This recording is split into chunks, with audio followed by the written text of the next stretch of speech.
Hi all, happy Navratri. Day 2 red colour. నాలా మీలో ఎవరైనా కలర్ కోడ్ని ఫాలో అవుతున్నారా? అయితే నాకు కమెంట్ చేయండి.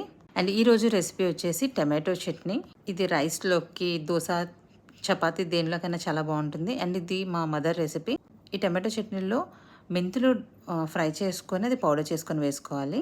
ముందుగా మనం కావలసినన్ని టమాటోస్ తీసుకొని అవి అండ్ మిర్చి, గ్రీన్ మిర్చి మనం పేస్ట్లా తయారు చేసుకోవాలి. ఇది మనకి మెత్తగా పేస్ట్లా అయిపోతేనే బాగుంటుంది.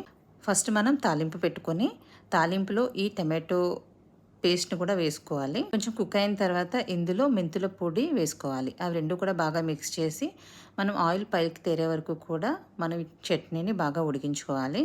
టమాటో అండ్ మిర్చి పచ్చివాసన వస్తుంది కదా, అది పోయే వరకు కూడా ఇది మనం బాగా ఉడికించుకోవాలి. అంతే, టమాటో చట్నీ అయితే రెడీ అయిపోయింది. ఫైనల్గా ఇందులో నేను రైస్ని యాడ్ చేసుకున్నాను. సో టమాటో రైస్ అయిపోయింది. అయితే చాలా బాగుంది. మీరు కూడా ట్రై చేసి ఎలా వచ్చిందో చెప్పండి. ఐ హోప్ ఈ వీడియో మీకు నచ్చిందని అనుకుంటున్నాను.